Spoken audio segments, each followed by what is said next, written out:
Learning और आज हम पढ़ने जा रहे हैं हमारी क्लास 9th की बिहाइव बुक की third poem the rain on the roof. Poem का जो ये कॉन्सेप्ट है, जैसा कि इसके टाइटल से क्लियर हो रहा है, the rain on the roof, मतलब यहाँ पर पोएट ने बारिश की बात की है। और ये जो पोएट हैं, इन्होंने ये पोएम नॉस्टैल्जिया में लिखी है। नॉस्टैल्जिया में आपको बता देती हूँ क्या होता है। ये वो फीलिंग होती है जिसमें हम हमारी पुरानी यादों को याद करते हैं, उन्हें वापस से जीने की कोशिश करते हैं, मगर हम ऐसा कर नहीं पाते हैं और हमें उस चीज़ का रिग्रेट फील होता है कि हमें ये वक्त वापस से नहीं मिलेगा। तो जो हमारे पोएट हैं, उन्होंने ये पोएम अपने इसी इमोशन को रिप्रेजेंट की है। जैसे आजकल ये बहुत ज़्यादा ट्रेंड में है फीलिंग नॉस्टैल्जिक, तो ये वही फीलिंग है जब हम कुछ वापस से याद करते हैं, पुरानी मेमोरीज को रिमाइंड करते हैं और हम उन्हें वापस से जीना चाहते हैं, मगर हम ऐसा कर नहीं सकते और हम सैड हो जाते हैं। वही फीलिंग यहाँ पर पोएट की भी है। इन्होंने ये पोएम तब लिखी है जब ये अपने हॉस्टल की डॉर्मेट्री में बैठे होते हैं और अचानक से बारिश होने लगती है और उस बारिश को देख करके इनके अंदर जो फीलिंग्स आती हैं, जो कुछ भी ये फील करते हैं, वो सब कुछ इन्होंने इस पोएम में लिखा है। तो बेसिकली ये जो पोएम है, ये उनके मिक्स एंड मैच इमोशंस को रिप्रेजेंट करती है। कभी वो खुश होते हैं और अचानक से अगले ही पल वो दुखी हो जाते हैं, ये सोच के कि उन्हें अब ये सारे मोमेंट्स वापस से जीने को नहीं मिलेंगे। तो ये जो पोएम है, ये हमारे ह्यूमन जो इमोशंस हैं, जो कभी कभी अपनी पुरानी मेमोरीज को याद करके सैड हो जाते हैं और कभी खुश हो जाते हैं, दोनों का जो कॉम्बिनेशन होता है, उनको यहाँ पर पोएट ने रिप्रेजेंट किया है। तो मैं आपको ये जो पोएम है, इसके हार्ड वर्ड्स के मीनिंग बताऊंगी और जो भी इसका लाइन टू लाइन एक्सप्लेनेशन है, मैं आपको वो भी यहाँ पर क्लियर करूंगी। तो चलिए स्टार्ट करते हैं हमारी आज की पोएम। रेन की आवाज़ को सुनने के बाद पोएट यहाँ पर क्या फील करते हैं और अपनी वो कौन सी फीलिंग्स को रिप्रेजेंट करते हैं, मैं आपको यहाँ पर जो भी हार्ड वर्ड्स हैं उनके line to line meaning explain करते हुए चलूँगी। So let's start our poem. He said, when the humid shadows hover over all the starry spheres and the melancholy darkness gently weeps in rainy tears। वो कहते हैं कि जब वो humid shadows, humid मतलब होता है फुल ऑफ मॉइस्चर, जब वो नमी से भरे हुए क्लाउड्स, ह्यूमिड शैडोज मतलब या नमी से भरे हुए बादलों की बात की है उन्होंने और कहा है होवर का मतलब होता है हवा में इधर उधर टहलना, टू मूव इन एयर। वो हवा में इधर उधर तैर रहे होते हैं, टहल रहे होते हैं over all the starry spheres. Starry spheres का यहाँ पर जो यूज़ इन्होंने किया है, ये स्काई के लिए किया है। वो कहते हैं आसमान में जब वो नमी से भरे हुए बादल इधर उधर टहल रहे होते हैं, एंड द मेलंकली डार्कनेस, और जब वो दुखी हो जाते हैं, जब वो सैड हो जाते हैं और अचानक से जब मौसम बदलता है, बारिश आने वाली होती है तो एकदम अंधेरा सा छा जाता है, तो उस मौसम को रिप्रेजेंट करते हुए इन्होंने कहा है कि वो दुखी होते हैं जब बादल, तो ऐसा नज़ारा होता है। जेंटली वीप्स इन रेनी टीयर्स, और जब वो बहुत ही जेंटली, बहुत ही सज्जनता के साथ रोते हैं, शांति से चुपचाप रोते हैं, तो उनका जो रोना होता है वही रेनी टीयर्स के फॉर्म में ज़मीन पर गिरता है। मतलब वो बारिश की बूंदें बन के उनके आंसू जो होते हैं वही ज़मीन पर गिर जाते हैं। तो यहाँ पर इन्होंने कंपैरिजन किया है, बट वर्ड ऑफ कंपैरिजन नहीं यूज़ किया है, बट ये यहाँ पर फिगर ऑफ स्पीच है जिसे हम मेटाफर कहेंगे। I have already explained you these figure of speech. If you have not seen, you can go and check out the channel. आगे वो कहते हैं when a bliss to press the pillow of a cottage chamber bed and lie listening to the patter of the soft rain overhead। bliss का mean होता है happy, खुश। वो कहते हैं what a bliss to press the pillow, और अचानक से फिर वो खुश हो जाते हैं, उस मौसम को वो इंजॉय करने लगते हैं। अभी वो उसको देख करके दुखी हो रहे थे कि वो क्लाउड्स जो हैं वो रो रहे हैं, दुखी हैं, और अब वो इंजॉय कर रहे हैं। तो देखिए उनकी फीलिंग अचानक से बदल गई है। तो वो कहते हैं आगे, what a bliss to press the pillow of a cottage chamber bed. कितनी खुशी की बात है अपनी पिलो को प्रेस करना, मतलब अपने तकिए पर जाकर के लेट जाना, कितना खुशी भरा एहसास है। Of a cottage chamber bed, cottage chamber मतलब अपने बेडरूम में, अपने कमरे में अपने तकिए का सहारा लेकर के लेट जाना कितना आनंददायी होता है। And lie listening the patter, patter का मीन्स होता है साउंड ऑफ रेन, जो बारिश की आवाज़ होती है जो हमारी छत पे पड़ती है, तो वो जो टप टप की आवाज़ होती है उसको हम पैटर कहते हैं।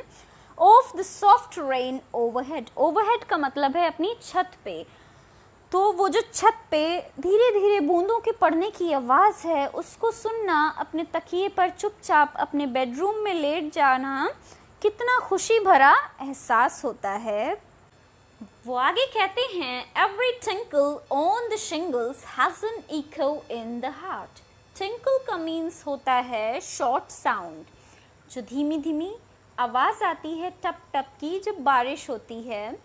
on the shingles, shingles का मीन्स होता है tiles on the roof, या फिर आप कह सकते हैं छत का ऊपरी सिरा। has an echo, echo का मीन्स होता है जो आवाज़ की टकराहट होती है, जो साउंड होता है जो प्रोड्यूस होता है इन the heart.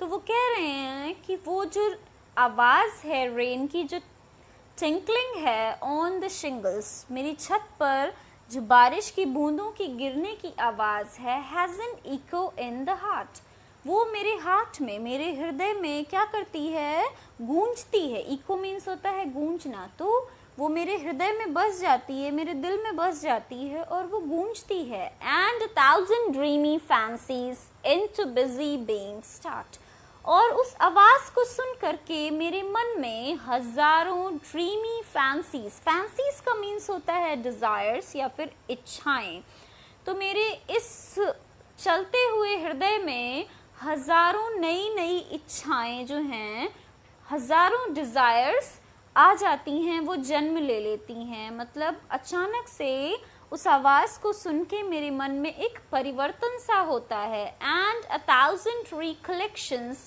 weave their air threads into woof. Recollections means होता है memories of past, पुरानी यादें।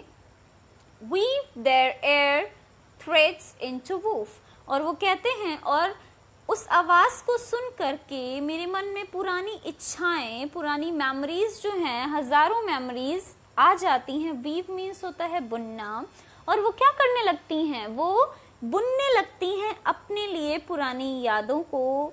उनको याद करके मैं क्या करने लगता हूँ, उन इच्छाओं के साथ अपने आप को जोड़ने लगता हूँ। ठीक वैसे ही जैसे क्या होता है, कोई भी कपड़ा जो है वो एक एक धागे से बुना जाता है, ठीक वैसे ही तो वो क्या करती हैं, एयर थ्रेड्स, एयर थ्रेड्स का यहाँ पर कहने का मतलब है, वूफ का मीन्स होता है कपड़ा। तो वो कह रहे हैं कि जैसे वो पुरानी यादें एक दूसरे से जुड़ी रहती हैं, ठीक वैसे ही जैसे कोई भी कपड़ा बुना जाता है तो उसमें धागा जो है वो एक दूसरे से जुड़ा रहता है, वैसे ही इस आवाज़ को सुन करके मैं अपनी पुरानी मेमोरीज़ को, अपनी पास्ट मेमोरीज़ को रिकलेक्ट कर पाता हूँ, वो सब एक दूसरे से जुड़ी हैं। As I listen to the patter, patter का मीन्स है वही साउंड, वही आवाज़ जो बारिश से आती है।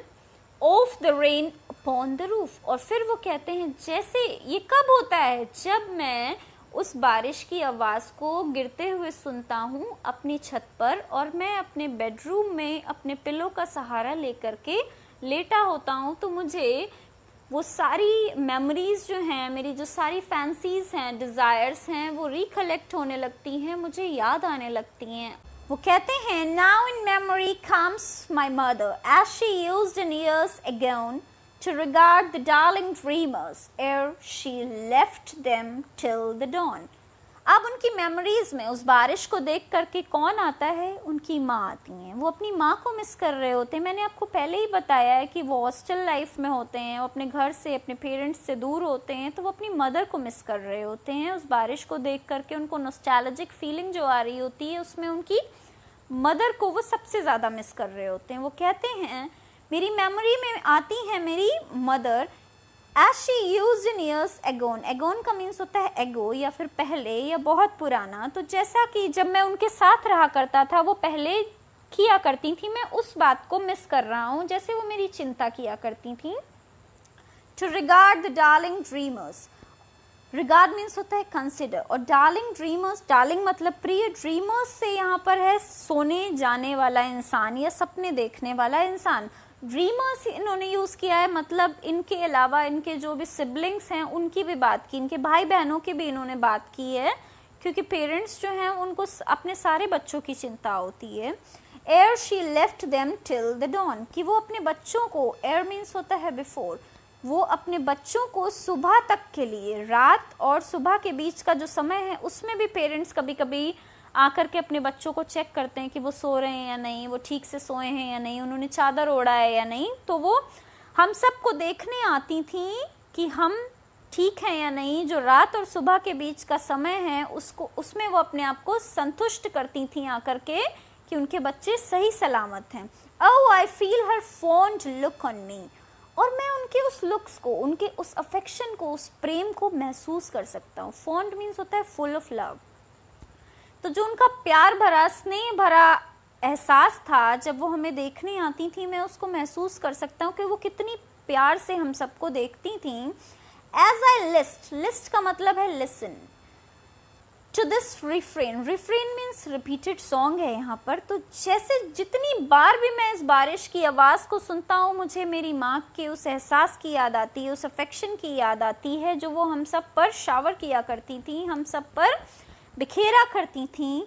which I played upon the shingles by the patter of the rain, वो एहसास जो मैं कैसे सुन पाता हूँ, played means है सुनना, गिरना, upon the shingles, जब ये बारिश होती है तो ये जो बारिश की आवाज़ है, जब भी मैं इसको सुनता हूँ मेरी छत पे वो जो पानी की टप टप की आवाज़ है, तो मुझे मेरी पास्ट की जो मेमोरीज़ हैं, मेरी माँ का जो मेरे लिए प्यार और अफेक्शन है वो मुझे याद आता है। बाय द पैटर, पैटर मीन्स है sound of rain, of the rain मतलब पानी की, बारिश की जो कलकल की टप टप की आवाज़, जो भी आवाज़ आती है जब मैं उसको सुनता हूँ ध्यान से तो मुझे मेरी मदर की मेमोरीज़ रिमाइंड होती हैं, मेरी पास्ट की जो भी यादें हैं मैं उनको रिकलेक्ट करता हूँ।